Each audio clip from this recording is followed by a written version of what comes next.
Pour aider cette chaîne, partagez, likez, commentez, et puis peut-être, aidez-nous sur Tipeee. Oui, bonjour.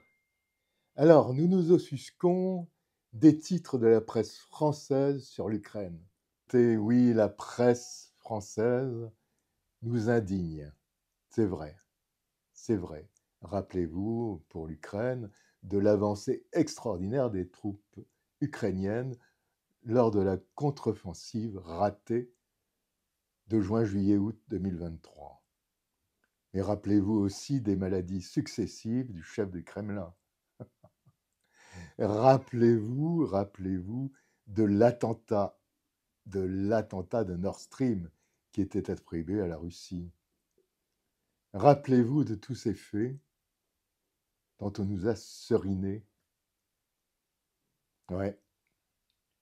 Mais moi, je viens vous dire que ce n'est pas la première fois, loin de là, que la presse occidentale et la presse française en particulier nous fait une désinformation absolument extraordinaire.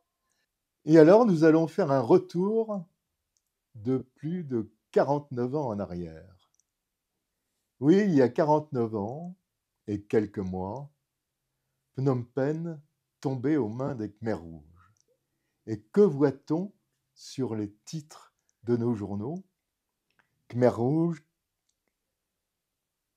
qui ont déporté des centaines de milliers de personnes de cette capitale.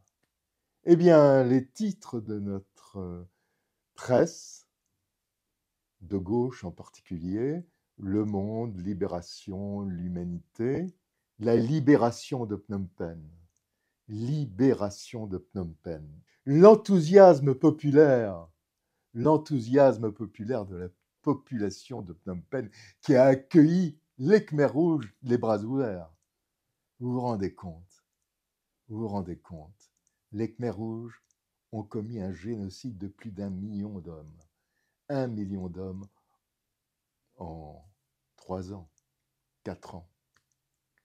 1 million d'hommes. Et l'envoyé spécial du Monde nous dit cela.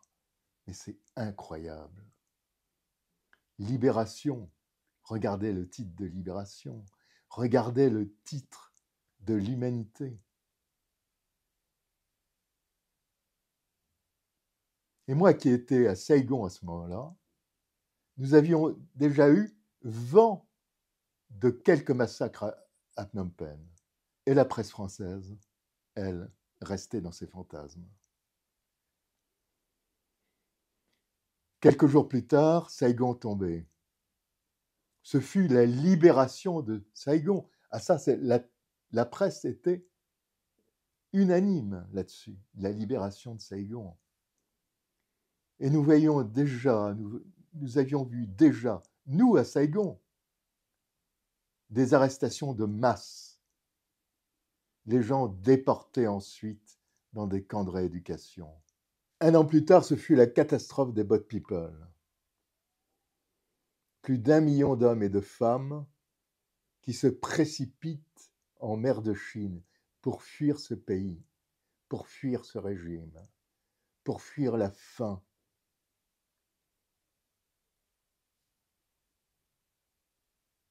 Non. Personne n'a rectifié cette fois-ci.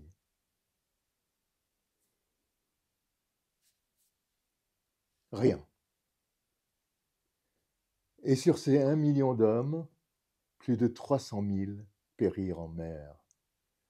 Oui. Sur ces 1 million d'hommes et de femmes, plus de 300 000 périrent en mer.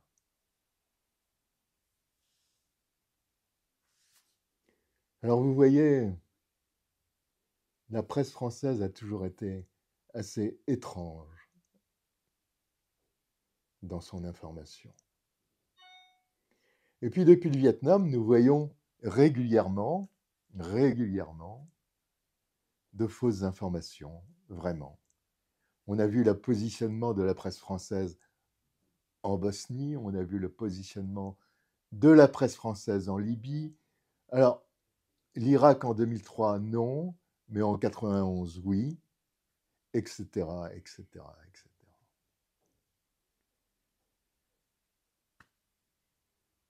Et ne parlons pas de la Syrie. Alors là, la Syrie, la presse était unanime.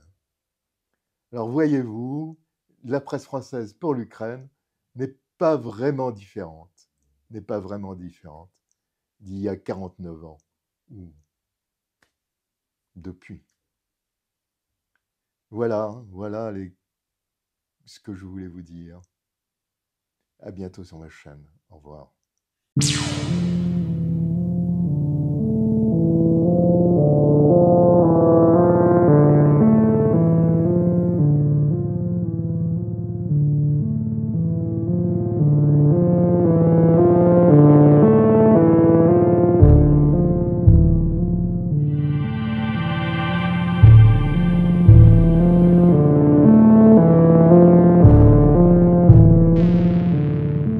Alors, pour aider cette chaîne, partagez, likez, commentez, et puis peut-être, aidez-nous sur Tipeee.